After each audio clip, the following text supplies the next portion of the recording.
Hello and welcome to another edition of Sri's Sunday New York Times Read Along. It's been a few weeks, but we're back and we have a great episode planned today. Our guest is Kristal Brent Zook, author of The Girl in the Yellow Poncho. You can find out more about her on her website, kristalbrentzook.com. My name is Neil Parekh. I'm the executive producer and guest host of Sri's Sunday New York Times Read Along. We're live on Facebook, Twitter, LinkedIn, YouTube, and our Digimentors website. We're so thrilled to be here, to be back. We took a week off. Of course, if you remember, the week before, we had an epic show. It was a celebration of the New York Times sports desk with Lori Mifflin, Claire Smith, George Vesey, and Bill Roden. And of course, Sri hosted the show.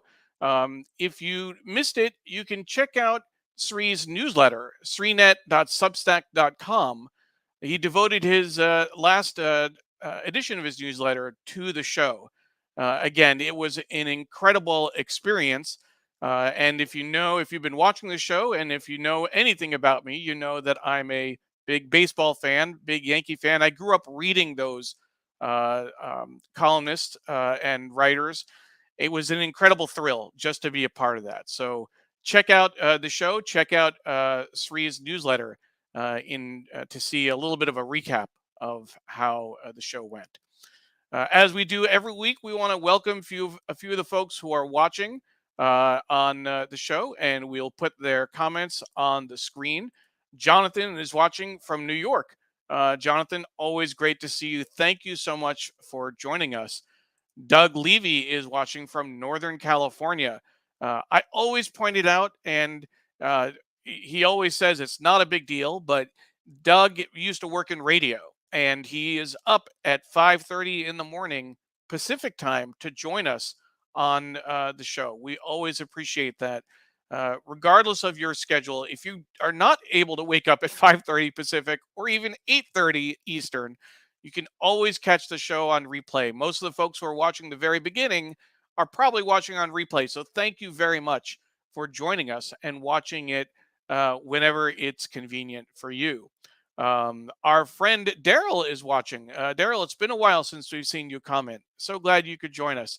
Uh, he's saying, hello, party people, tuning in from South Jersey near the Delaware River.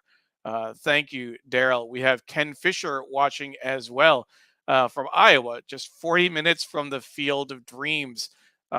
Great geographic reference. If you're not familiar, Field of Dreams was a Kevin Costner movie from many, many years ago. I can't remember, 30 years ago now. And they actually now play an annual baseball game there in the cornfields of Iowa. So thank you, Ken. Again, we're live on Facebook, Twitter, LinkedIn, YouTube, and our Digimentors website. As I mentioned, we have a great show planned today. Our guest is author Kristal Brent Zook. She is a PhD. She's a professor of journalism at Hofstra University, but she's also the author of The Girl in the Yellow Poncho, which we'll hear more about in just a bit. We will, of course, review the Sunday Times with you. There's some great articles we want to cover, and we'll talk about Kristal's book and more. Before I turn at least to the front page of the paper, I need to do my weekly hello to my mom. Hi, Mom. How are you doing? Thank you so much for joining. And I wish everyone had a fan like my mom. She tunes in every week, and shh, don't tell Sri, but she likes it better when I host than when Sri. I mean, she also likes it when Sri hosts, but she's always been a big supporter, and thank you always for tuning in. Whether it's from Hastings, she's in Seattle visiting my sister. She once logged in the taxi on the way home from the airport after coming in from India. So she definitely is always there for me. Thank you, Mom. Appreciate it. What I want to do is to take a look at the front page of the paper. We're not going to go through the whole section just yet because we want to bring Kristal on fairly quickly. But let's take a look at the front page at least, so that we can get a sense of what is in the paper this morning. So let's take a look. The front page here, we have the lead is layered case in indictment reduces risk. That's about the Trump indictment that was handed down. Uh, it was yesterday or the day before, losing track of time now. The display story, which is in the center, not off to the left, is sleepaway camp staples, sun, fun, games, and now therapy. A mental health crisis leads to long days for a social worker. And the article over here, how a justice came to own a luxury RV. And I realized that I lost my camera. That's not good. So what I'm going to do is switch to my backup plan. So give me 1 second if you don't mind. I'm going to log in on my phone and see if we can get the newspaper back again. And we'll also fix my audio. Yeah, audio is good. So thank you for your patience, everyone. Let's go ahead and we'll start the handheld camera. Let's see if we. There we go. There's my paper, and we're back. See, quick adjustment. So this is the front page of the paper as I was showing you, and this story is about how a justice came to own a luxury RV. Yeah, sorry about the echo. We'll take that off. A luxury justice came to own a luxury RV. That's about Clarence Thomas. Below the fold, a tour that shook the earth and a star on top of the world. That's Taylor Swift, the Eras Tour. If you've seen the Eras Tour or know someone who has, let us know in the comments. It's definitely taken the world by storm. This article, the center picture, tradition versus capitalism on Cape Cod. Dune shacks cherished by locals and artists for generations may soon be leased to bidders. And then Man of the People, jolted by a mutiny, Putin works for the crowds. There is one article I want to call attention to that we'll be talking about today and next week. Hip hop hits 50. This piece on the bottom referring to the Arts and Leisure cover story. LL Cool J and 49 other artists representing different generations, regions, and styles share their stories of musical upbringing and influences. Let's show you that. That's the one section I will show you. If you take a look at this, this is the top half of the page, Arts and Leisure, highlighting various artists, rappers specifically, because the headline, 50 rappers, 50 interviews. We'll definitely want to take a look at this. And this is a good time to mention that next week, August 13th, we're going to feature Adrienne Green from the New York Times Magazine. She's the deputy editor of special projects, and she is going to talk about a special issue of the magazine devoted to hip hop, the 50th anniversary of hip hop. Sri is going to be back in the chair next week. I know he's looking forward to that show in particular. So make sure you join us for Adrienne Green, Deputy Editor of Special Projects, the New York Times Magazine. Next week, we'll be focusing on the New York Times Magazine, and it's going to be another epic show. But that gives you a sense of what is in the paper, and what's on the front page of the paper. But we're going to turn our attention now to our guest. Again, Kristal Brent Zook. You can find her on Twitter at Kristal Zook. You can also find her on other social media channels. Her other channels include Twitter, Instagram, KB Zook, YouTube, and LinkedIn. She also has a Medium page where readers can get exclusive excerpts from the book and new articles and essays that aren't published anywhere else. You can find that at kristalbrentzook.medium.com. And we certainly want to make sure that you check that out. before I bring her on, we just want to let you know that Kristal, as I mentioned earlier, is a professor of journalism at Hofstra University. She's an award winning journalist whose work has appeared in Vanity Fair, The New Yorker, the New York Times Sunday Magazine, the New York Times Book Review, and is a former contributing writer to the Washington Post and Essence Magazine, NPR, and many other outlets. She's the author of 4 books, including Color by Fox, The Fox Network, and The Revolution in Black Television.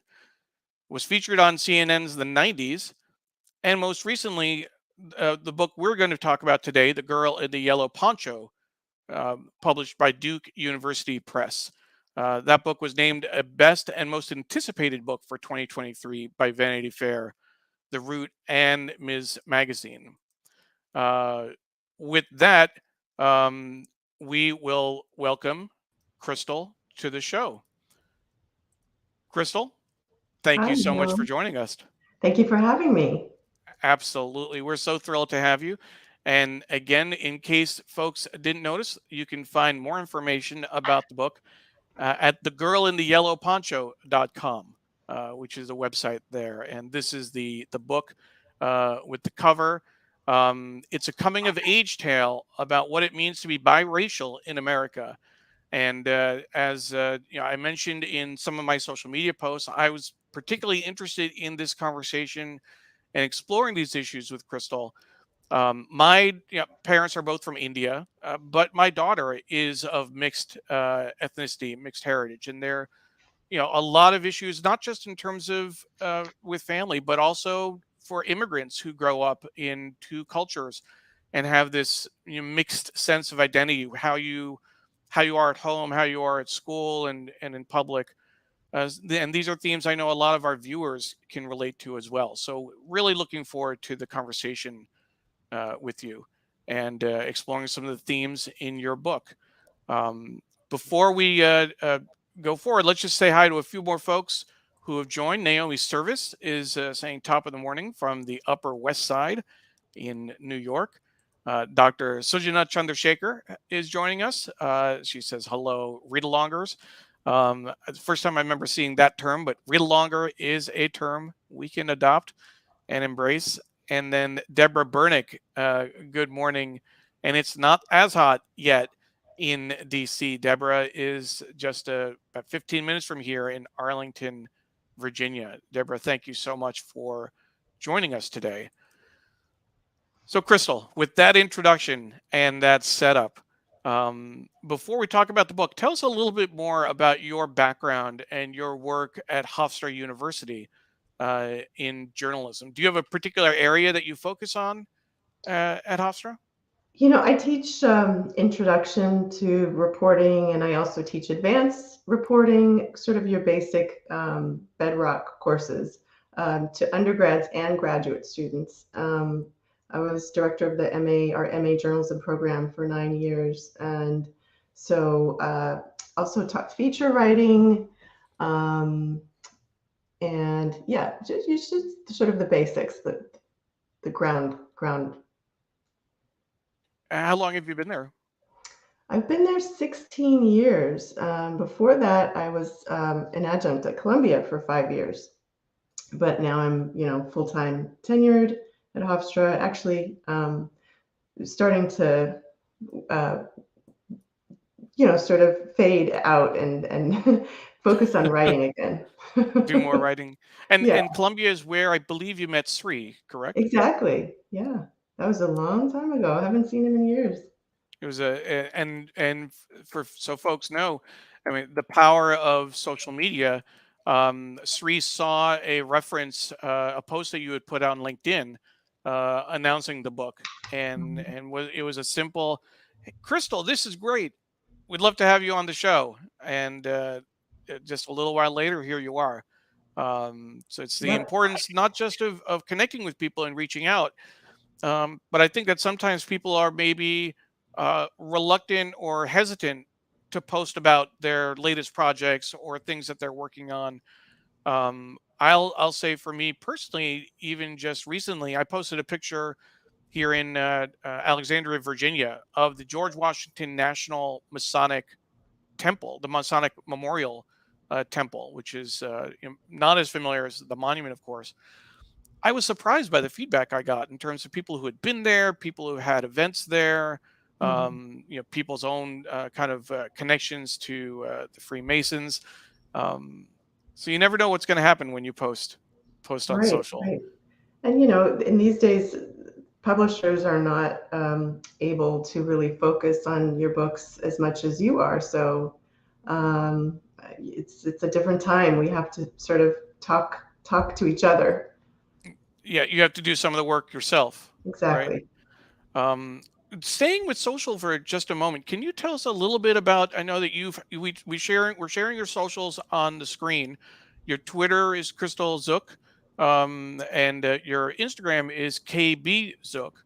And we should make sure that people notice that difference, right? There's a different handle for Twitter and Instagram. You've had some challenges on Instagram, right? Oh yeah. About 15 years ago, I noticed a young man, a photo of a young man on Instagram who was named Kristal Brent Zook, exactly the same spelling as my name, and it said award-winning journalist. So, I don't know if this was a stock photo. I don't know who it was, but he's been up there. I've tried to report it for 10 years and then I gave up. Nothing happened. There are now 3 different accounts that have my exact same name and, award-winning journalist. So finally, this time around, I said, we've got to fix this, and got some help from people in the tech world and who have much more power than I do, and finally was able to get back. When I tried to get on, they said I was the one who was violating somehow community standards, or maybe I was the one who was impersonating. And, It's you so know, strange. yeah, no, it was really frustrating. I sent in my ID, that didn't work. They said my ID didn't match. Whatever. So I am now on Instagram after all these years. At KB Zook. Maybe Uh, Zook. I don't Zook. know if the other 3 are still up there. I think they are. So be careful. Be careful out there, and it's a good reminder for folks to make sure that if nothing else, you have two-factor authentication, use an authenticator app. I know that I get multiple requests to log into my Facebook account, that it just gets blocked every time. But I keep getting these. Here's a password request or another password reset request, and it's something we have to all be mindful of these days, Right. particularly with Twitter melting down just a little Yeah. bit. It's not as reliable as it once was. Right. Um, I want to bring in a LinkedIn user that's watching. We're not seeing her picture and name on the screen, but this is Alana K, watching on LinkedIn, a development officer at Asia Initiatives, who's joining us. So, Alana, thank you for joining. And then Mark Oppenheim is watching as well. He's also at Hofstra University. Mhm. You do you know Mark? Oh, yeah. Yeah. Hey, Mark.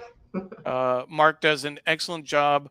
I know him through SRI, of course, and MEO Jobs, which is a great project he's been involved with for a number of years, collecting jobs in media and entertainment and sharing it on social media. So great job with that, Mark. Always appreciate your support He's a and force help. for helping students get placed. I mean, he's really a force.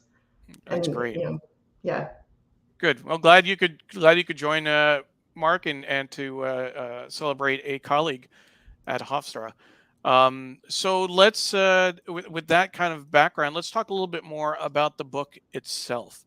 Um, you know, this is a very personal story. It's a memoir. We're going to uh, use some pictures to tell the story in just a moment. Um, we've kind of laid the groundwork for the book a little bit in terms of what it's about. As I mentioned earlier, it is a coming of age story. It's a story about your identity, how you came into your identity, how you found yourself. I mean, there are all these different issues that are there, but I guess the question that really I wanted to ask you, um, after this is your fourth book, if I'm not Yes. mistaken. Mhm. Um, at what point did you decide that this is the book you had to write? Was this something that was always like working at you on the inside that you were kind of thinking about and like, okay, not yet, not yet. Okay, now's the time? Or was this, okay, I want to write about my story? Where did that come from? Yeah, no, it's the first piece I ever published when I was 19 years old was about being light skinned.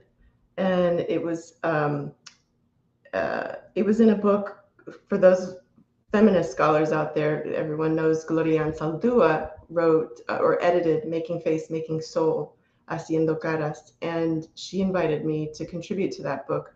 It's used in women's studies courses. Gloria was, a major figure in feminist theory and Chicana mestiza theory. And anyway, so I wrote this piece, and then I said, okay, I'm done with that. I don't want to keep talking about that. That's, it's focusing on my identity is not something that I want to, be my theme. And I sort of left it alone mostly. And then my daughter was born, and she's multiracial, and she's African American, white, and Southeast Asian. And she sort of made me start rethinking what it means to be biracial or multiracial in this generation, right? Because, and same with your daughter, Neil, it's a totally different generation than the one that I grew up in, which was black, white, one drop rule, either you're black or you're not, right? And you sort of have to choose. And, in addition to that, there's this huge explosion in the population. It's the fastest, multiracial youth are the fastest growing population in the country. Something like 278% increase in the last 10 years or something like that. So I started thinking about it as a journalist, and I was going to do a book as a journalist about this shift. And as we sort of pitched the book around, publishers were like, well, we like the personal narrative more because I had a little tiny bit of my story in there. And the whole thing just sort of shifted over time and became a memoir, which I did not expect. But I'm very happy. It's scary because it's my first book that's not strictly journalism, but it was a book that was healing and needed to be done, I think, for me, for my family. And it was just totally unexpected that it would end up in this form as a memoir. When you wrote the book, what was that process of sharing it with your family and kind of bring them along into the process? Was this something where you were sharing ideas and drafts with them along the way, or was it um, under wraps and okay, here's the book, and kind of holding your breath to see what the reaction is?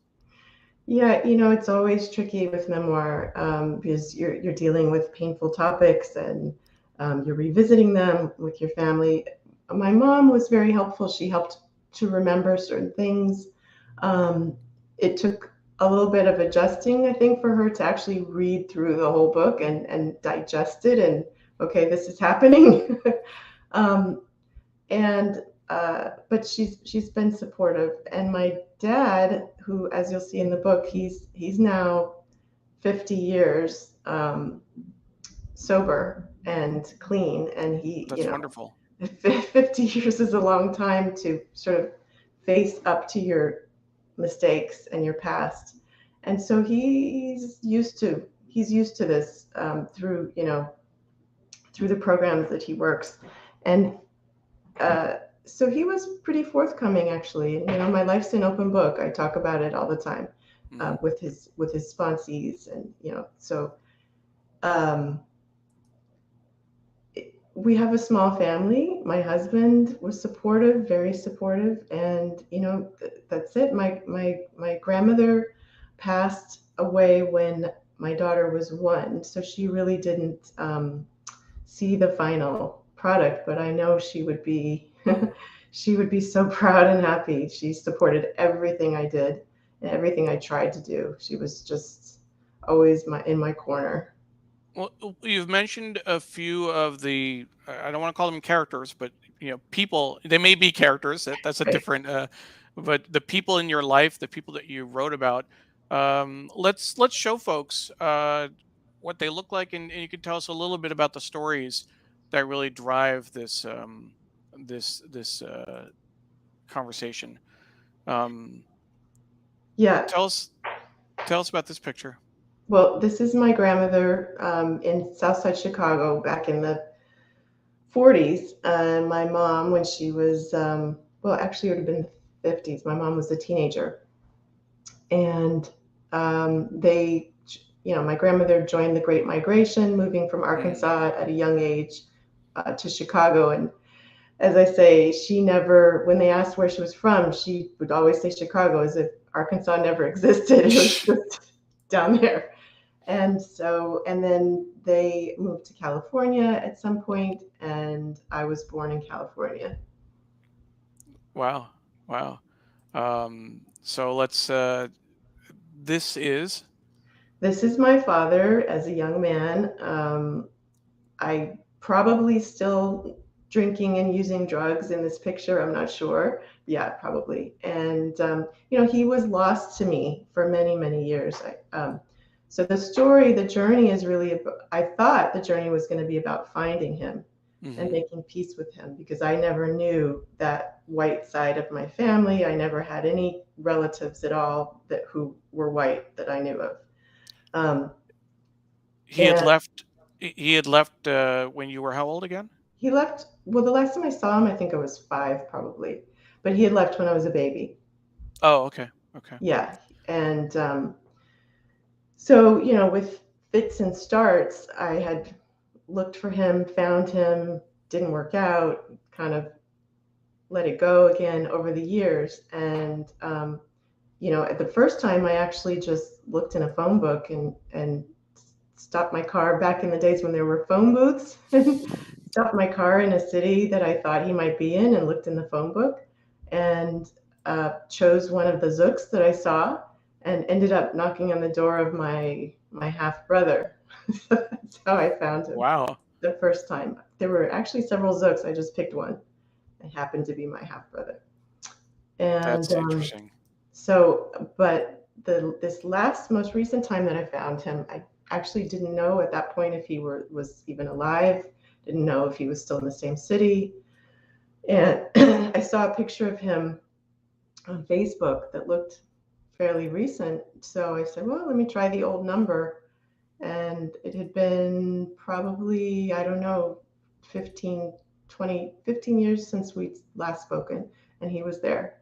And this last time, it actually, I don't want to give away the book, but it actually worked. And, he had changed, I had changed. Um, I wanted my daughter to have a grandfather, or at least to know who he was. And it actually has worked. That's that's amazing to hear. I mean, that's one of those you don't always get that kind of resolution. You don't get that kind of connection. Much less that with that history, with that with those challenges. Right. Um, and it's something you mentioned that you talk to his sponsees about the story, right? He has Uh, sponsees he has sponsees, right? that he tells his life story. He's given speeches. So my point was that he's an open book. He's He is an not, open book. everything that he did wrong, all of his mistakes from the past, he's sort of come to terms with them through his 12-step work. That he's sort of famous on his little island where he lives on an island outside of Seattle Oh, called where? Vashon Island. Vashon Island. Sure. I lived in Seattle for 15 years, so Okay, I so know you're the familiar area. with it, yeah. And he started, I believe, the first 12-step program on the island many Wow. years ago. And since then, you walk down the street with them, people will stop, and everyone seems to know him. Either he's sponsored them, or oh, thank you, your dad. He's my hero. Everyone knows him. And how was that for you, kind of hearing that as you, you know, kind of when you were hearing that, when you were kind of seeing what kind of reaction people had, um, what did that what did that do to you? How did you react to that? It's really proof that people can change and people can grow and evolve. And really, one of the themes of the book for me is that we all have choices, we all have free will. And every step of the way, you can choose a different path, right? And so I'm very proud of him. It wasn't an easy road. As I said, this has been decades of back and forth, and no, this is not working. And even when we rediscovered each other this last time, we had some very difficult conversations that are in the book that needed to happen. And I feel that the only way through to this kind of healing is to just face head on those really difficult moments and traumas and pain and sort of there's no shortcut, right? Yeah. You just have to go through it. But I like the conversations we had. I went to see him a few times alone, and it was the first time that we really had time alone in our lives, and it was very powerful, very very healing. That's wonderful. That's absolutely wonderful. Yeah. Let's continue with the story. Um, who's in this picture? Well, this is the amazing Angela Davis, of Hmm. course. She was. I went to grad school at UC Santa Cruz in the History of Consciousness program, and Wow. she was hired just as I was on my way out.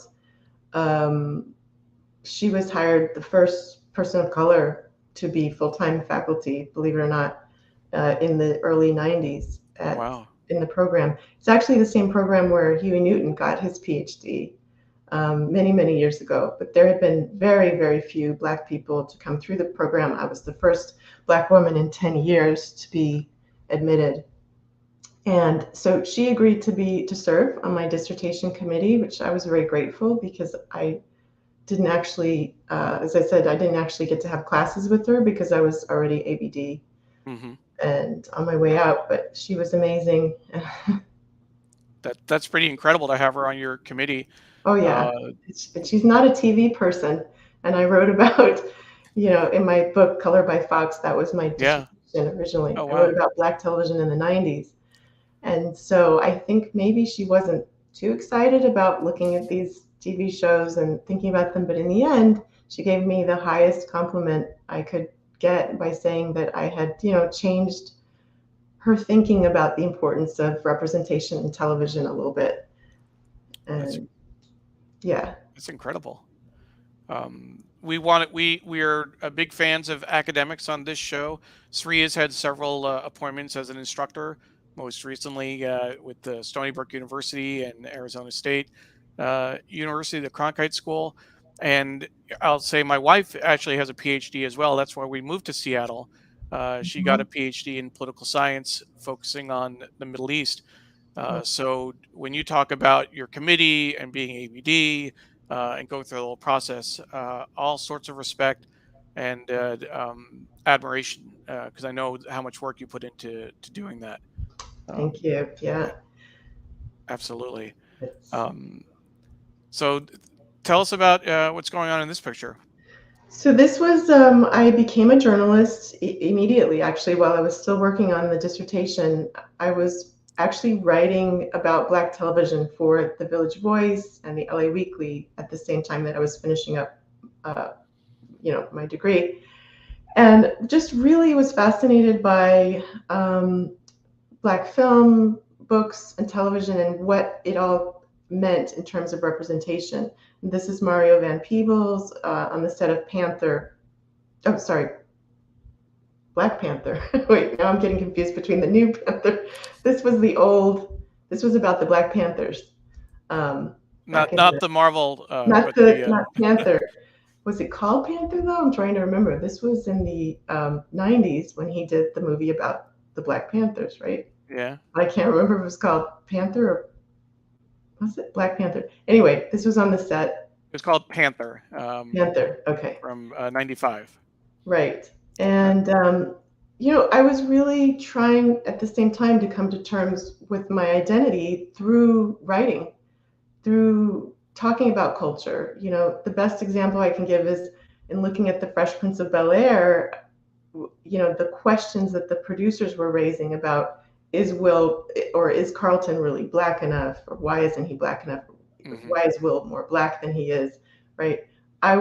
Those were questions that I was trying to answer for myself. Who's authentically black and who isn't? And Sure. right, because Carlton spoke proper and he was wealthy, came from a wealthy family in Bel Air, so he wasn't really black. And so I think that that's what drew me to looking at culture, was a way of trying to speak to my own questions about identity. That question, I mean, specifically about being black enough, obviously has come up. Uh, I think most prominently when Barack Obama was running for president and Mhm. elected as the first black president, and some people saying, well, no, not really, given his background and mixed heritage and etc. Um, Yep. this is, I want to make sure that folks see this, the ticker across the bottom. If you're interested in what Kristal is talking about, she is speaking at a conference, an online conference sponsored by Medium, next Saturday at 10 a.m. This is a invisible identities: how multiracial experience is changing our sense of identity and belonging. And if you want to know more, you can click through to our website, digimentors.group/NYT read along, to find a link to the conference. You certainly should check it out. On the point you were just raising in terms of, that question of Carlton in the Fresh Prince of Bel Air, against, for folks who may not be familiar, a show that ran in the was it 90s? Not quite 80s. Didn't go back 90s. that far. 90s, right? Actually, may have started in the 80s, but 90s, I think. Yeah. Mostly the 90s. Yeah. Um, that question of identity is really at the heart of this biracial question that you're Mhm. grappling with, and that I've also dealt with as well. Not so much. I mean, I will deal with it more as my daughter grows up. She's 10 now, and this has come up in conversation, light conversation.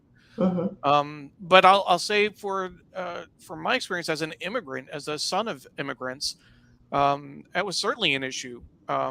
Growing up in New York, having a different experience at home and at family functions or community functions, and then a different experience at school. Not quite, not white and not American at school, but not fully Indian in other circles, and having people question kind of what is my background, and kind of who am I. I've always been proud to say I'm Indian American very strongly in both cultures. But I even remember, and it's been challenging going back to India a few times, and Mhm. walking around and knowing, well, this is my people, this is who I come from, but I don't fit in. I don't Mhm. look the same. I don't walk the same. I don't talk the same. Dress the same. It's a very different thing, and at least I had that sense growing up. I could lean on and connect with those two identities. Mhm. You were raised by the women in your family, the black side of your family, right? Um, Right. and this was a whole, uh, you know, I mean, you knew that you had a biracial background. It wasn't a, um, kind of an adoptee situation, or not clear what your background was, but you just didn't have a connection to the other side, to the white side, Right, right? right. Didn't have anyone in our family, and really, we didn't have a lot of male stable male figures in our lives either. So I always say that my social formation was very much Black womanhood, the Mm, two together, right? And it's in a certain kind of working class environment that, so these three things together shaped me. But yeah, it's very interesting when I, now have interviewed so many multiracial youth, and the the differences between being raised by both parents and having both parents weigh in on sure. who you are, right? Versus my circumstance at a time when, different generation, we were still living the one drop rule where, Yeah. even though I look very, I could probably pass for white. Um, the thinking is that if you have one drop, and legally this was codified in this country for many years, if one drop of black blood, you're black, and that's how Yeah. you should identify, out of loyalty, out of, just as a general moral code, right? um, but being raised by two generations of black women, I felt very strongly that, you know what's going on here. I don't look black, but I certainly feel black, right? And so coming to terms with that, and a lot of that comes in the college environment. This college seems to be the deciding point for a lot of multiracial youth. It's Sure. really where you have to stake your claim. The pressure from other groups of students is sort of, you have to, where do you fit? How do you choose? And a lot of students find themselves questioning their upbringing at that point and their sense of identity. And that was true for me as well. I read all of the great Black women feminist thinkers, and was really shaped by Alice Walker, Toni K. Bambara, Toni Morrison, The Bluest Eye. I hungered for these stories and drank them in, and learned more Maya Angelou, about Hmm. where I fit within that context, that literary tradition, I guess you Sure. could say. Um, so it was clear to me that I had a place somewhere in there, for the first time, really, in college. And we were talking about the parallel or kind of a similar issue with Barack Obama. In his case, he was raised by his mom Hmm. primarily. His father wasn't. His Nigerian father was not, or Kenyan father was not in his life. So that just shows kind of how the your identity and your physical appearance and who Hmm. you're raised by are all these different factors that can come into play. Um, Yet he identifies as black, but a lot of, remember that poll that came out a long time ago? Maybe 40 something percent of Americans disagreed and yeah. didn't see him as black, even though he says, Well, "Well, I identify that as was black." that was the whole thing, not just in terms of whether or not people think he's black, but is he black enough? He wasn't. I mean, the criticism, and I don't want to in any way be endorsing it, but the idea that he wasn't born and raised in the black experience in the U.S. Um, with everything that entails, and we've talked a lot about this on the show, as folks know. Mhm, We did a special edition on the 1619 project and the legacy, the long legacy of slavery and the impact on society. That's you know how much of Barack Obama's experience was touched by that. Certainly, as a black man, he couldn't escape that. right. But being born in, raised in Hawaii and overseas, and having white parent, it's just a different experience for folks. And I think that's uh, unfortunately, a lot of criticism came just based on that. I mean, it's Mhm, a very narrow definition. You were talking about, the one drop rule. Um, when people impose a definition, you are only a member of the group if I say you are. I mean, mhm, it's as if I get to define who's Indian and who's not versus mhm. someone else defining, well, they, you know, They were born and raised Indian, or Indian American or South Asian, and they feel it. Who am I to judge how they identify? It Mhm. doesn't make sense when you look at it that way. Well, you really hit the nail. That's the core question, and I think the shift in this generation is that they've sort of just partly because of sheer numbers, they have critical mass now and just said, I'm not going to let people define me. You see many, many multiracial student groups on campuses where there were none when I was in college, none. That's totally shifted. The movement to allow for a multiracial category, or at least to reconstitute the census, Yeah. was successful in 2000. And so you've had 20 something years of people being able to check off more accurately, their different race, which was controversial in itself. The And ancestry. I Yeah. have different thoughts and feelings about that. The NAACP was initially opposed because of, um, political considerations around federal Diluting funds, numbers. redistricting, all that. If you Yeah. start to separate us out, and well, there are fewer Black people, you have huge implications. And is this really something we want to do? Whereas the multiracial movement, um, that came about, which was in a lot of cases, families that had, uh, there were several white moms who had biracial kids who were Yeah. active in those Yeah. movements. And so really pushed for that shift, not only in the federal census, but on state forums, on school forums. Mhm. We've had 20 something years of rethinking the possibility that this generation can choose to be what they want to be. Absolutely. Absolutely. Let's continue with some of the stories. We have a few more pictures we want to show folks.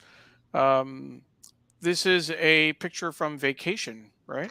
Yes, this is my husband, Alfonso. He's from Madrid, Spain, and he comes into the book about, middle age for me, As he where should. yes, he should, yeah, where he has a major role to play because, as I say, my mother and grandmother raised me in a certain tradition of strong Black womanhood. Don't depend on anyone, especially not men. That was our history, that men disappoint. And Alfonso helped me to rethink that and sort of reevaluate my own fears.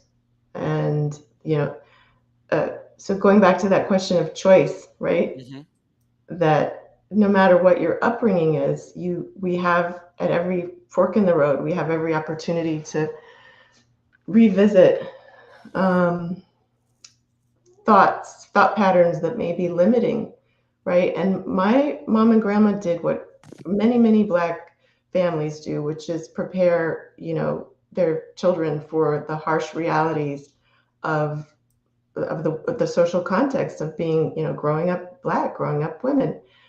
And so these were protective measures that they gave us that had been given to them, Sure. passed down to them, right? And so I can appreciate, while I can appreciate that, at the same time, I learned that I needed to step outside of that in order to, take a chance and create the family of my dreams that I had always, wanted.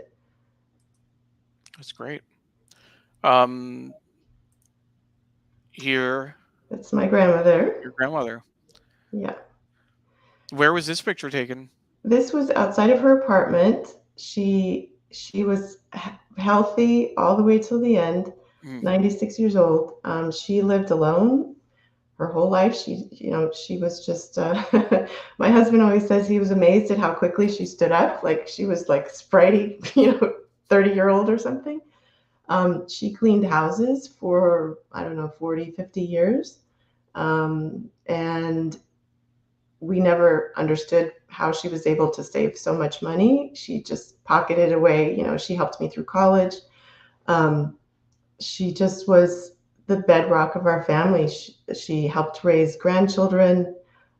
We didn't show the cover of the book, but my cousin Lisa is on the cover. Oh, yes, we did. there's the cover. And we were raised together, like sisters, and she's also biracial. My mother and her father are siblings. And so we were both happened to be biracial with one white Wow. parent on the other side. Interesting. And my grandmother helped. There was the four of us: my grandmother, my mother, Lisa, and me. And so my grandmother was 4'11", I think. Just a very powerful influence. Sure. Just you mentioned your cousin. It was the opposite for you though. It was her father who was black, Her father was black. right? Yeah, And mother was white. So that's right. uh, just to your point earlier, in terms of being raised by not just the black side of family, black women. She had both parents in her life, or No, no? she didn't. That's why we grew up together with my mother and my grandmother. She lost Okay. her father when she was probably 9, Oh, or and but he, in the book you yeah. see that we have 3 generations of addiction and abuse and, yeah, alcoholism. I don't mean abuse. I mean, substance abuse Hmm. on both sides. The white side of my family, the white side of her family, Wow. and the black side of our family. And so, again, going back to free will and choices, I was driven by this idea that, we could have taken a different turn at any moment, um, especially with this generational. My grandmother used to say we had a generational curse, just in general, just everything, men, everything, right? But we didn't. And I like to think that we broke, if there was a generational curse, we broke it, with this generation. This That, generation. yeah, with us, Yeah. with Lisa and I, and this is Olivia. With your generation, My right? generation, and hopefully, and her, Olivia, this is my daughter, her generation. Yeah. Yeah. Yeah. And how old is she in this picture? Well, here she's probably 2 or 3. This Hmm. was in Spain. We went this, I think, her first time in Spain. But she's 6.5 now. She's almost 7, actually. Yeah. Yeah. And this is her. And this is her meeting my dad for the first time, Wow. at the airport. You can see we kind of have tears. Well, he has tears, and she's just kind of, what's going on. Sure. Um, yeah. So That's special. That's special. I want to bring in our friend Paula Kiger is watching from Tallahassee, Florida. As folks know, Paula was our producer on Facebook and LinkedIn for a number of years and has not disappeared. Paula is still a friend of the show, friend of ours. Paula, thank you so much for joining this morning. I really appreciate it. Um, our friend Daryl, when we were talking about people with mixed backgrounds, Daryl was talking about commenting on YouTube that he is Indo-Caribbean in terms of his mix. But with this picture of your father, this is a joyful picture, Kristal. But I just want to share a comment my mom made. Just to go back to something you were saying earlier, it must have been, was it difficult to reconnect with your dad initially in terms of anger and frustration? Did that all melt away? Can you speak to that a yeah, little bit? I love that question, because there, like I said, there are conversations that we were able to have when I went to Bashan a few times, and they were painful and they were difficult. And I feel like at some point there was a breakthrough. We loved to just cook together and eat long, slow meals, and it's like, no matter how hard the conversation got, we just kept talking. Hmm. Um, and then we would take long walks in the forest, because he basically lived in the middle of a forest. Yeah, And he lived on Maui Island Maui Island. Yeah, just off. at first, and then he moved back to Vashon. But Yeah, Maui is completely, like, there's no grocery store, there's no gas station, there's no library, there's nothing. It's just a yeah, forest. yeah. We would just step outside his house and go walking in the forest. That's great. Uh, yeah. That's great. So we have just a few more pictures, and then we're going to turn our attention to the paper. A little fun on the beach. Yep, this is Lisa, my mom, and Olivia, my daughter. And the book started. I thought it was a story about looking for my father, reconnecting with him and the white side of my identity and understanding all that. But in the end, it took a surprising turn. And it was really a story also about my mother. Mm, And, when we start this process, it's like a ripple effect, right? Because in healing my relationship with my father and bringing them together again, my father and mother healed their relationship. sure.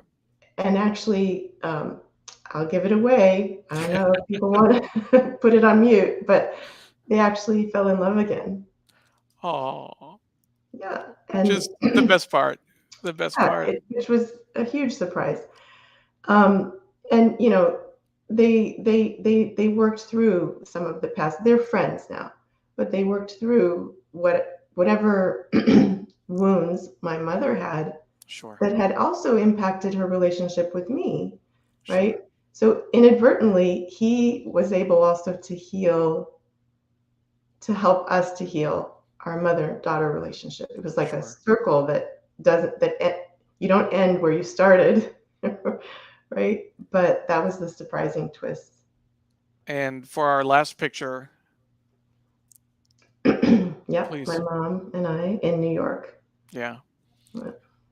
And when was this? This was actually many years ago. She came to visit. Her and my grandma came to visit, and my cousin Lisa when I was living in New York. Um, Probably when I was teaching at Columbia with Sri. It's great. Well, as a reminder, the book that we've been talking about is The Girl in the Yellow Poncho. You can find more information on the website, thegirlintheyellowponcho.com. It's a coming of age tale about what it means to be biracial in America. And our guest, of course, is Kristal Brent Zook. Um, if you see the ticker at the bottom, Kristal's Medium page has exclusive excerpts from the book and new articles and essays that aren't published anywhere else. You can find it at kristalbrentzook.medium.com, and certainly encourage you to check that out. With that, Kristal, we'd like to switch gears now and talk about the newspaper. And what we will ask, certainly we'll pay attention to some of the stories. But if there's anything that comes that gets your attention, please, by all means, stop me if I pass by an article that you Yeah, want to talk about. So let's go ahead and we will turn that on. Turn on our New York Times camera, and I'll just change the layout here real quick. There we go. So we have the paper bigger. So we talked about the front page earlier. This story about sleepaway camps, uh, talking about not just fun games, but also therapy. Mental health crisis leads to long days for a social worker. Um, so let's take a look at the inside of the front page, and we'll certainly be taking a look at this special section in arts and leisure shortly. My favorite section of the paper, my favorite article, the story behind the story. This is about a real estate reporter interested in interest envy. Rhonda Kaysen wrote about a unique kind of one-upmanship, gloating over mortgage rates as interest rates have climbed. Folks are now, during the pandemic, interest rates were very low. People refinanced if they could, and now they're bragging about it. Um, Here is a headline from history: Highway kissing a crime. August 6th, 1921, Mount Lebanon, a suburb of Pittsburgh, issued a public notice the previous day warning automobile spooners that they would not be allowed to park their cars along the highways, according to a special report that appeared in the Times. I did not know that would be hmm. a criminal act. One of the features, we actually had the Megan DeTrolio joined us in December of last year, the Times redesigned pages 2 and 3, and she led that effort. So she walked us through some of these new sections, and one of the sections that we want to talk about, the Dateline, which highlights where Times journalists are reporting from around the world. So I'll just call out the cities: Winnipeg, Manitoba. Up here we have Atlanta, um, uh, Abidjan, Cote d'Ivoire, and then Brisbane, Australia. You can see there as well, just to give a sense of the international flavor. Um, and then this is another really great feature in times past, exploring an artifact from the archives of the New York Times. This is an ambiguous account. The new film Oppenheimer is missing a fascinating and equivocal character. Um, William Lawrence of the New York Times was their only journalist embedded in the Manhattan Project. So there's a whole article about that. When we were in New York back in June, I celebrated my. You talked about. I think you said your father had been clean for 50 years. Uh, that goes back to 1973 because I can do my math. Mhm. And I actually turned 50 myself this year. I celebrated in part by being in New York. My mom hosted a party for me. Thank you again, Mom. But earlier that week, I took a tour of the New York Times printing plant. Mike Connors picked me up from home. He runs the printing plant there. And then Wednesday afternoon, we interviewed Jake Silverstein from his office, the editor of the New York Times Magazine. And afterward, we were able to walk up and do a quick tour of the museum at the Times. And what an incredible Oh, opportunity that was. wow. Um, so in the international section, an Israeli city where opposing views swim side by side. Um, so that's the international story. Let's see what else we have here. Waning influence for France, the colonizer that stayed in West Africa. Um, in Pakistan, former Prime Minister Imran Khan sentenced to prison in Pakistan, most likely ending his comeback bid. Um, Here's interesting. Stunning photographs with very high risks. Death deepens debate over roof-topping. Hong Kong's Trigunter Tower center foreground where Remy Lucidi was found dead last week. Um, to Instagram fans, thrilling art. To critics, reckless stunts. That is something to be mindful of. We have 7 arrested over threats of attacks around Seoul. Here's a very important article. Heat is forcing scouts to leave Jamboree. The World Scout Jamboree, a campsite in South Korea, officials recommend ending the event early because of the heat. We all saw an incredible heat wave in both Europe and the Southwest United States a few weeks ago, and it hit the East Coast this last week. July was actually the hottest month on record for planet Earth in terms of average temperature. Um, it's something that we are seeing more, not just extreme heat waves, but also extreme weather events. Mm. Our team at Digimentors actually helped organize a conference, a roundtable discussion with the Group on Earth Observations at the UN last Monday. They are trying to put together a project, a global heat resilience service to give cities more data so they can anticipate heat waves and give their citizens a little bit more warning and some tools to mitigate the heat. 2 articles about Russia and Ukraine. And here, Ukraine begins a new diplomatic push to try and weaken Russia. Um, then we get to the national section. For this is the Pulse Massacre survivors. So if folks remember, this is in June, so it's not interesting. They're not doing it on the anniversary, but in Orlando, Florida, the Pulse nightclub. I can't remember the exact date. They probably have it in the article. Um, this was a massacre targeting the LGBTQ community in Orlando. So for Pulse Massacre survivors, new push for answers, and not just some good photography, but it's a full page article. If you see all the way down, in terms of the real estate they gave it. Mhm.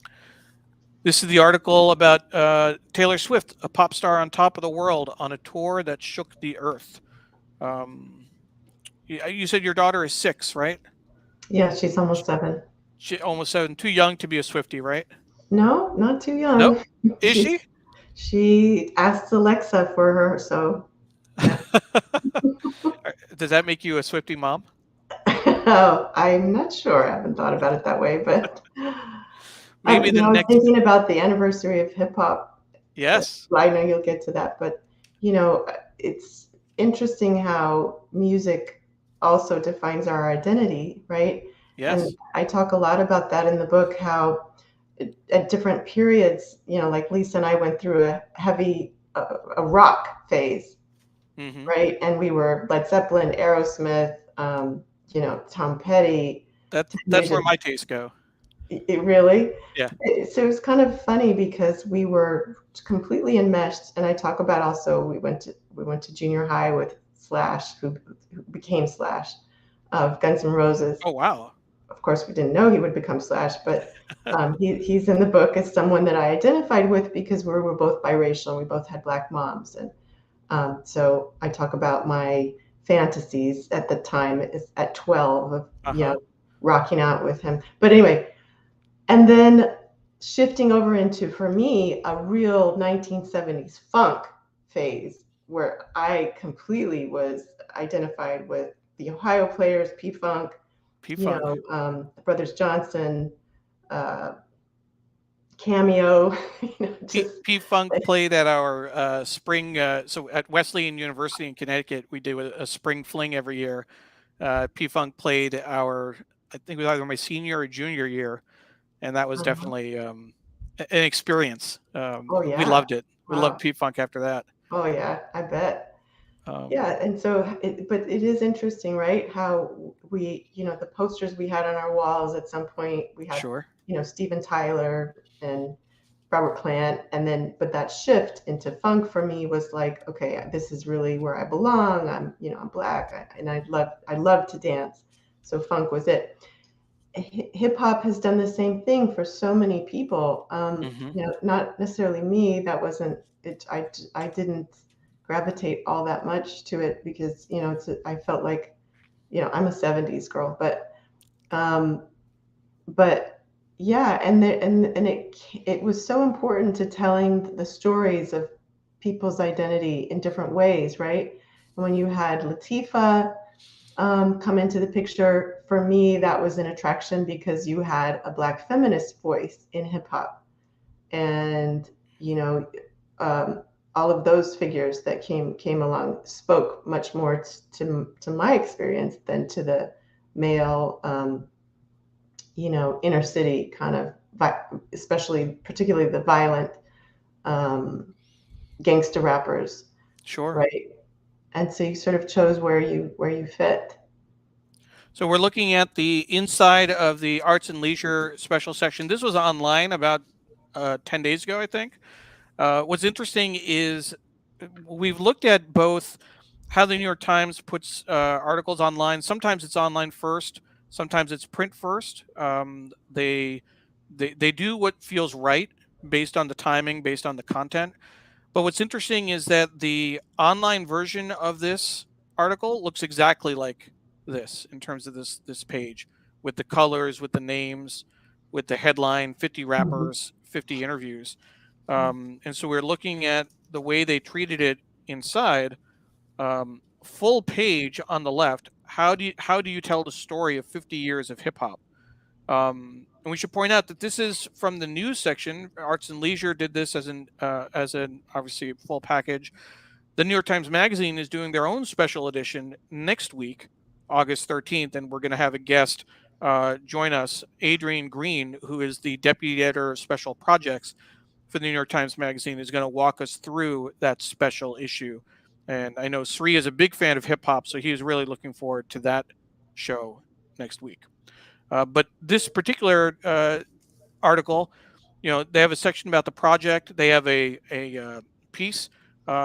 Is hip hop really only 50 It's a by good Boots question. Riley? Right. Um, and then let's see, what do they have inside? Run DMC in the middle here, and it's interesting that the way they did the layout. If you notice, like they have a little play button next to all of these, right? Online, you can actually play all of this music, all the interviews, all the content, which is really really interesting. Yeah. Um, so if any of these artists jump out at you, let me know. I admittedly am not a big hip hop aficionado. I recognize some of the main players, of course. Yeah. No, as I said, it didn't speak to me in the same way that funk spoke to me. Hmm. But the feminist rappers, I'm trying to remember. I did big pieces on Latifah. There was one that I'm blanking on her name now, but she was a big figure at one point for for her sort of like challenges, of the male. Um, she wasn't Roxanne Shante. It was somebody like her though. Hmm. She did the same thing. Roxanne Shante did the same thing. Those battles that they would have with the men, and Sure. I did gravitate to that. And then years later, and I'm not including her necessarily in that, but I did a big piece on Little Kim. Lil Kim, I'm sure Lil Kim's on this list. She would have Yeah, to be, right? she'd have to be. Yeah, I'm looking but again. I'm not including her in the genre of feminist rappers, but Got she it. was interesting because of the way people saw her as an empowered figure. And, my take was that she wasn't necessarily empowered. And the piece ran in the Washington Post back then, Wow. uh, in the style section. And it was a big piece with all the art because, of course, she had that scandal with Diana Ross at the Grammys, where Diana Ross, what did she do? Lil Kim was wearing little pasties. She was wearing almost nothing. Do you remember that? And No, there I don't. I there don't. was a scandal because Diana Ross kind of confronted her and said, "What are you doing?" And I think she may have grabbed her a little bit. And Wow. so anyway, the piece was about, is Lil Kim really as empowered as the persona that she projects, right? And Lil Kim is not on this list, interestingly enough, when I checked that Yeah, her yeah. page. But Interesting. Vanilla Ice made the list. Interesting. Um, Busta Rhymes, and I like, just in terms of the way they set up the layout and the graphics and the colors. Uh, Hmm. I'm curious in terms of, so Busta Rhymes, did they connect the color? This is my OCD kicking in. Um, they did not. So Busta Rhymes here is pink here, but they used orange inside. So that's, if it was me, I would have looked for the same color scheme Okay. or connection. That's just my. You remind me of my husband with numbers. He's probably um, counting the numbers and the names. right, right. Uh, Slug gets probably the smallest graphic of all. Um, Slug Atmosphere, is it? Lil Wayne Hmm. over here, and there's still more. And of course, LL Cool J, uh, with crossover appeal. I certainly remember his music, but he has made such a name for himself on TV. With, Hmm. I mean, he had an original TV show. Can't remember the name of it, where he was a babysitter. Oh But gosh, I should know right, that. do you remember Yeah, that? But yeah, more recently with NCIS Los Angeles, um, which has been yeah. interesting. It wasn't one of the shows that I focused on in my book, but I do remember he had a show. Yeah. Yeah, yeah. So this is, I mean, this is just a really great, um, great section for fans of hip hop. You'll definitely want to see this, Hmm. um, and look through it. And we also, like I said, online, they have links to audio clips and interviews, and they have bonus tracks. So again, really, this is something that, DMC on blasting Public Enemy at Dapper Dan's, um, LL Cool J on bringing Paul Simon to his basement. Um, Do they start? I'm sure that question, is it really 50? I'm sure they must start with the last poets or somewhere. In terms of why they're dating it to 50? Right. Yeah, let's see what they said there. Let's go back. So it's Boots Riley was writing about, is hip hop really only 50? Mm-hmm. Let's see, and this article about this project doesn't say it's not a ranked list. It's just a compilation. But here it goes. 50 years ago, that outcome seemed fanciful at best. In the 70s, Bronx block parties gave way to nightclubs, and talking DJs laid the foundation for dedicated MCs to begin taking over. But I don't know where the date is connected to. Yeah. I'll just finish this out. Again, this bonus content. Pitbull on joining Tony Robbins' motivational movement. Stick on bringing Jay-Z to the revolution. There's some interesting little pieces in here that you might want to. Mm-hmm. And then more Cardi B. And here we go. Trina. I do remember, having lots of conversations about the origins of hip hop. Just like when we date the civil rights movement, we don't really date it properly. It's Emmett Till, it's the 50s, and the Last Poets and Gil Scott-Heron and all of those sort of very political voices who were rapping in a different way at a different time in the 60s. Sure. Were of course the basis for a lot of hip hop. And I'm not an expert in hip hop history, but I do remember at the time talking about how those voices were really the beginning. I want to give a quick shout out to our friend Dr. Tachi, watching both on Facebook and on YouTube. Dr. Tachi, thank you for watching. Afua Kofi Akua highlighted MC Light, which I think we saw earlier. Dr. Tachi mentioned that she remembered the Diana Ross incident. Yeah. Oh, and she remembers the show I was talking about, In the house. In the house, that's right. The show with LL Cool J, which is great. And she says she's surprised they only have lyricists and not people like DJ Kool Herc, who's credited with being a founder of hip hop. That's a good point. So I would say encourage Dr. Tachi, and make sure, if you can, make sure you join us next week, because we'll see what New York Times Magazine does with a special edition of the magazine devoted to 50 years of hip hop. And we'll see what they cover and how it might be different than this. But you can see kind of the full range of interviews they did here. This is part of 50 rappers, 50 interviews, this special arts and leisure session. Definitely encourage folks to check that out. So let's see what else we have in the paper this week. We have about 10 more minutes with Kristal. The Sunday Opinion, on the top, they lead with the historic indictment. How Michael Wolff on how a liar can bamboozle a jury. They're clearly talking about our former president. And the graphic is really interesting. If you take a look in terms of the front page, how QAnon and January 6th tore the conspiracy theory world apart. But the interesting cartoon that they used to show this. So a lot of pieces about Trump's indictment, what Trump's indictment reveals, from Jamel Bowie. Let's see, opposing Trump post indictments from Ross Douthat.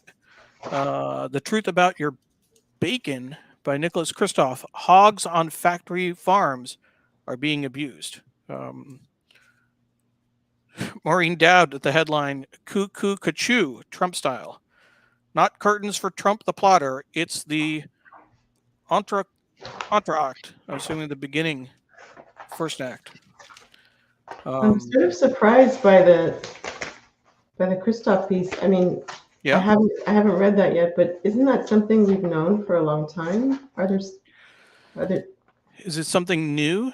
Um, well, he's connected. He used to raise frogs on his family farm. yeah. Um, and let's see. I'm glad he's talking about it still, but Animal Outlook, a nonprofit based in Washington and Los Angeles, sent an investigator to work for 4 months at Holden Farms in Utica, Minnesota.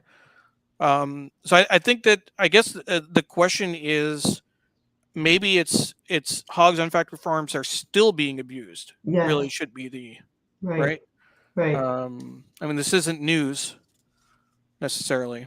Right. I mean, I'm glad he's pointing to it. It seems at this point that I just feel like aren't we all looking for meat that isn't produced on factory farms whenever possible? Because Yeah. we've known this. We've seen the hidden camera footage. So here's an interesting piece by Adam Grant. Women's weak language is a source of strength. If you don't mind, I'd like to propose a theory about gender norms. Hmm. Something might be worth taking a closer look at.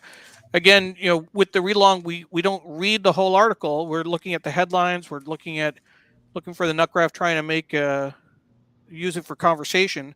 A little harder with the opinion pieces, right? Because when you write a good opinion piece, you're making an argument, and it kind of builds over time. With a news article, you could read the first two paragraphs and get a sense of what they're talking about. We know women are interrupted more often. We know women apologize more often as they're speaking. So that should be an interesting piece. Well, in that scored, let's talk a little bit. Let's take a quick moment, and I'll switch back on camera for just a second, because as we talk about that, yesterday evening, we went to see the Barbie movie. Oh, Have you seen Barbie? I haven't seen it yet. I've been, you know, No, I mean, you know, no apologies. no, but The I reason I want. bring it up is that it's a complicated. It's complicated, I think, to a certain extent. I mean, on the face of it, I think most people would assume, "Oh my God, Barbie! What are you talking about? This is, uh, everything that we don't want to support." The more posts I saw from friends who have gone and seen it, it is an incredible statement. It's an official Mattel movie. They are officially behind it, so they're limited in terms of what they could do. But it has some incredible insights, incredible lines, to the point that you were just making about women's role. There's an incredible monologue by America Ferrera about 4/5 of the way into the movie, toward the end, that just highlights the contradictions that women face every day in terms of being strong but not too pushy, etc. Having, being a good mother but also being good at work, and the guilt and everything that people have to live with, and how the goal really should be, instead of trying to be everything to everyone, really it's, can you just get through the day? Can you just survive? Hmm. So I definitely thought it was interesting, worth the watching, or at least when it comes out later, worth taking Right. a Yeah. look. Um, and so let's see. Let's go back to what else. We have a few more minutes. We'll get back to the paper, and we'll just switch that out. We haven't gotten to the book review yet, Let's but jump. Let's jump to the book review. I was Absolutely. very happily surprised this morning when I saw Well, let's the let's girl in the yellow poncho. let's take that look. Exactly. I We had no definitely want idea. to make time for that. Switch through here. So the book review, um, and we'll bring you back on just a little bit. So we have The Belly of the Beast is on the cover. Daniel Krause's whale fall, a scuba diver inadvertently swallowed alive by a 60-ton sperm whale tries to escape. But apparently there's a book that we've been talking about somewhere here under It's just a mention. just mentioned. Where can we find it? Which is it, on a list, or is it It's on a the newly it's on published? the page 4 list. Yeah, also out now, right there. You just had it on right down there on the right there. corner. Yeah. And so we have also out now, and The Girl in the Yellow Poncho, a memoir. Abandoned by her white father at age 5 and raised by her black mother and grandmother, Zook chronicles her changing relationship with men, love, and family, and reflects on what it means to be biracial in America. That's not bad for a Sunday morning. It's not. It's a nice surprise to wake up to. Right? You didn't know that it was going to be on the list? No idea. So I'm also interested to read the looking this one. What is it? Oh, I just lost it. Let me find it again. We have it on the screen if you're... Birth, 3 mothers, 9 months, and pregnancy in America. Okay, let's find that.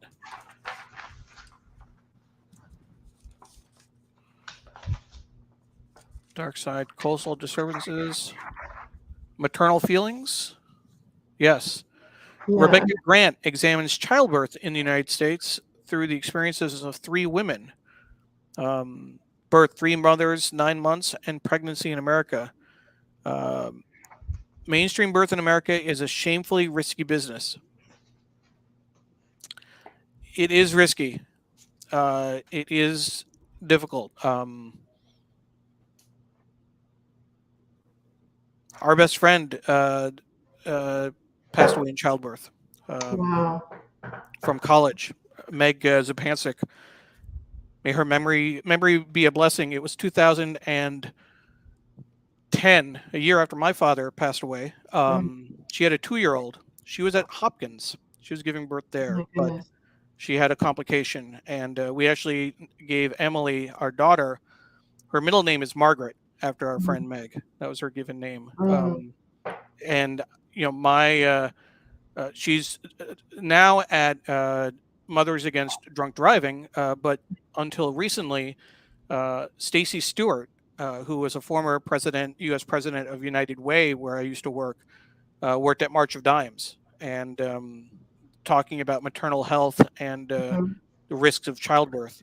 It is and incredibly, I mean, not incredibly, but it's you know, the disproportionate impact on women of color and poor women is really high when it comes to childbirth and maternal mortality. And it's just, you know, there's a hidden history of Black midwives that I remember there was a museum exhibit years ago in Washington, D.C. that I wrote about, or talked about for NPR, I think. Just this history of alternative forms of medicine that have been, you know, submerged. Sure. There is a lot of scholarship about Black maternal mortality. So I'm just curious about this book. Yeah. Sure. Other books, Back to Belfast. A young man fresh out of university commits an assault that jeopardizes his plans for the future. A lot on his mind. This is in a very different direction. In his first novel, the deadpan comedian Stephen Wright takes us inside the head of a boy who broods over love, time, God, and piñatas. Here is a book, The Only Revolutions That Matter. The Cambridge historian Christopher Clark argues for the lasting impact of the uprisings that engulfed Europe in 1848. I'll read the book review. I tend more toward the nonfiction and the historical. And so that definitely caught my attention. We have the bestsellers lists, multiple bestsellers lists. We don't spend a lot of time with that usually, but the combined print and ebook bestsellers, fiction and nonfiction. We have print hardcover bestsellers, children's bestsellers as well. And then some nice visuals in the back, on the back pages. In an open loft in Brooklyn, 6 children's book artists collaborate and commune. So you can see some of the pictures that they have here. Yeah, I go straight to nonfiction too, but I'm in a wonderful book club that makes me read fiction, and I'm very happy about that because we read Mad Honey last time. That's great. And it was just you feel like you don't sometimes you don't have time to read fiction, but it's so uplifting, and I'm so thankful for my book club. Well, if anyone needs a nonfiction recommendation, we have one right here, "The Girl in the Yellow Poncho" by Kristal Brent Zook. Kristal has been our guest today, and we really appreciate you taking the time to join us. We'll just remind folks in terms of what we've been talking about and the show itself. Um, Kristal, it's "The Girl in the Yellow Poncho." Um, it's a coming of age memoir, a coming of age tale about what it means to be biracial in America. Throughout, she grapples with in-betweenness, childhood sexual assault, economic insecurity, and multiple generations of alcoholism and substance abuse on both the black and white sides of her family, as she mentioned earlier in today's show. And her story is one of strong black women herself, her cousin, her mother, and her grandmother, and the generational cycles of oppression and survival that seemingly define their lives. Dr. Tachi, I can't wait to read this. And we certainly encourage folks to learn more. You can learn more about the book at thegirlintheyellowponcho.com. And we certainly encourage you to buy the book and to order it. Any final thoughts, Kristal, before we end this week's show? Just, I'm so glad that you invited me and that you're doing this topic. I think there's something like 34 million people now in the country who identify as multiracial, and that's probably an undercount. So the book isn't only about that, but I think that there's a hunger for, especially among young people, I see them on college campuses, for stories that help them find their way through. So thank you so much for addressing this.